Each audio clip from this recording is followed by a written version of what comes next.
Hello everyone, welcome to the short little lecture that's going to introduce you to some of the ideas for the reading this week, as well as go over a little bit more clearly what I'd like to see on your midterm papers.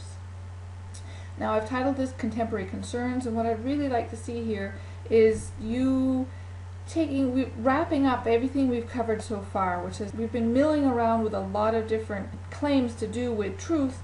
And I thought, considering at this time in history, there's a big debate regarding truth, regarding even facts, statistics that you're citing, or photographs that you're looking at. And so I thought it would be nice to bring these two sort of realms together. You're going to be allowed to sort of choose what particular angle you'd like. There's quite a degree of vagueness in the prompt, and that's deliberately there to allow you to sort of figure out what connects, what resonates for you. But there are some terms that are key. One is this idea of intellectual virtue, that comes from the reading this week, and one is the relationship between claims like knowledge, belief, and truth. So let me start with a little bit of background to the Greco article that you're reading. Up until about the 20th century, what I have on the board here, on the blackboard here, is basically how people thought about knowledge, or how when they wanted to analyze knowledge, they worked from these statements here. So this is the traditional way, which then a little bit later, 1960s, Gettier, who's in your textbook, he said, well, wait a minute here, there are cases where this doesn't hold.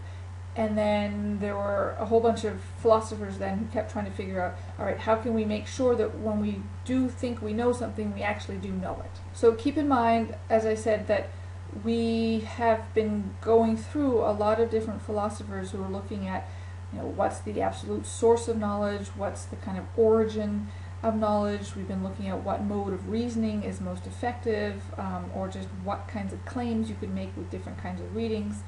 Now we're looking specifically at, okay, so if I say something is true, and I believe this is true, am I justified in holding that belief? Am I justified in saying, yes, this is true? So the terms, you need to know that S means subject, so that's the person who's saying, I know something is true, and P stands for proposition. And don't forget, when we're talking about knowledge, we're not talking about stuff like, I know how to dog sled, I know how to fly fish. That's like what's called procedural knowledge. I'm not talking about, I know Mary down the hall, that's kind of an acquaintance. When we're talking about a propositional knowledge, we're talking about truth claims, right? I know the moon is round. I know that John is a musician. Right? So these are sort of claims of something that is true. So what we can say then is S knows that P, right? So hold knowledge only if P is true, right? As well as if I believe that P is true, and if I'm justified in believing that P is true, right? So this is called the JTB analysis, or justified true belief. Right? So you need all of these parts.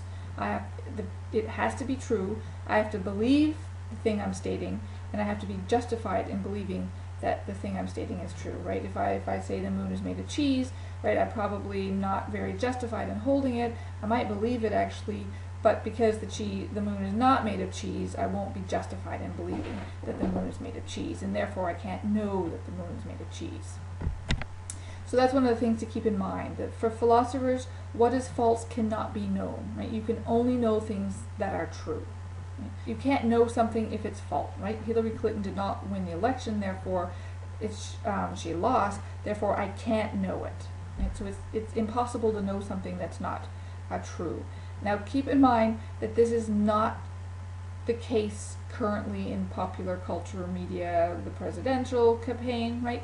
But for philosophers, what is false cannot be known, right? I cannot know the moon is made of cheese because the moon is not made of cheese.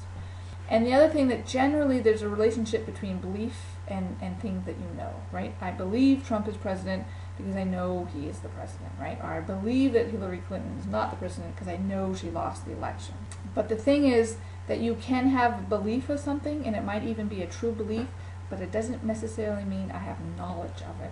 And this is where Gettier came in. In the 1960s, he realized there were cases, or he came up with examples where I might actually have true belief, but I don't know it. Examples where, let's say, I think there are 4 dogs out in the dog kennel. Now, I happen to have 4 dogs, 4 Siberian Huskies, and so if I say there are 4 dogs in the kennel, it might happen to be that there are 4 dogs out there, but what if they're not the 4 dogs I thought they were? Like, what if one of my dogs ran away but the neighbor dogs came in? So I would have true belief in the fact that there are 4 dogs out there, but I wouldn't know it because I'm thinking that there are my 4 dogs, not 3 Huskies and a poodle. So that would be that cases where it was just kind of lucky. It just happened that a poodle wandered in after one of my dogs ran away. And so this is what he's saying. Basically, you can't just say that knowledge and true belief are exactly the same thing, because I might have a belief that's true, but I didn't get there properly, right? It was by accident. And this is what this Gettier was trying to get at, and this is what Greco was trying to figure out how you can get around those cases, right? So different ways to avoid the luck factor. And I just gave you, there are a whole bunch of different responses to the Gettier to try to come up with, to try to solve what was known as the Gettier problem. And I'm not going through all of them, but I'm going to summarize the reliabilist, which is something that Greco is going to summarize. And that basically is that, you know, S belief is justified if it's produced by a reliable cognitive process, right? I'm not mad, right? I'm not Descartes who's got a demon, so I get there not because of an accident, but because I went through a reliable process. Then there's caused by a reliable process, or it's caused by the fact is true. So I know that P is true because P actually is true, right? So there's various different ways people were trying to solve that problem. And then we get to something called virtue theory. Now Greco is summarizing a lot of Sousa, and then sort of adding his own, but basically Sousa and Greco both belong to something called virtue theory, which is kind of similar. The reason why I left reliability up there is because there's connections between them.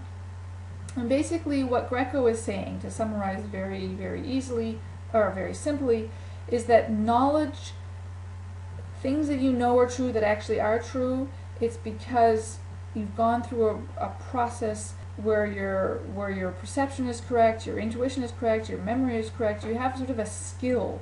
It's your own cognitive or intellectual ability, what he calls intellectual virtue. So you know that you're holding knowledge, and you know it's true belief because it comes from intellectual virtue. It comes from the process of you going through, with full mental capacity and skill to arrive at that knowledge. And they use the metaphor of, like, if I go out and I shoot my son's bow and arrow and I hit the target, well, I've hit the bullseye once, right, and it was pure luck because I could not reproduce it. Now, if I could hit the bullseye every single time, that's because of some virtue that I hold, right? I have some skill that enables me to do it. If I hit it once, just random, I can't take any credit for the fact that I hit the bullseye. And so basically they say the same thing. You can arrive at truth, but it's you have to have gotten there through your own skill at thinking, basically, rather than just out of pure luck or accident, or you're relying on somebody else's skill to get there. So that's in a nutshell what we're talking about when we're saying this idea of virtue theory or virtue ethics, right?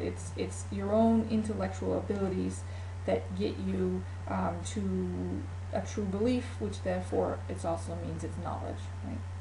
So I'm going to switch at this point. That was a really quick introduction to Greco, and I have a much longer essay that goes through actually different passages that are underlined, and I explain what he's talking about because it is fairly complex. But what I want to do now is talk about your midterm, and I've got a couple of questions, which is basically, what is intellectual virtue? You won't know the answer to that unless you read Greco. And what is the difference between belief and truth, and why should we care about it? And this is kind of where I see that uniting between contemporary concerns and the philosophical area or debate. Because what I like to see is that you're synthesizing, you're drawing some connections between conclusions that we've reached in philosophy and the real world, right? I want you to take some of the ideas that you've been thinking about for the last month and then make some connections with it with stuff that's happening that you might be engaging with or seeing every day if you're on social media or you watch the news. So that's the kind of the big goal of this project. More specifically, I would like you to try to identify some of the reasoning and knowledge claims in an independent source. So that would be the articles that you decide to use for this unit. You can use the articles that you used already when we were talking about modes of reasoning. In other words, you can use some of the same material, but you can also choose different sources. But I would like you to be able to, is your person making an inductive argument? Are they making a deductive argument?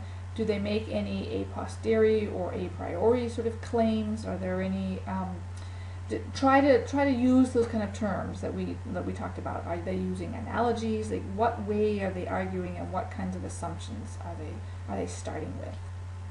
And then I want you to be also able to explain, which means then, this is Plato's idea, this is Locke's idea, and how useful are they? Sort of evaluate the whole debate about what is knowledge, right? Under what conditions are you justified in claiming that something is true or something is known, versus opinion versus alternative facts.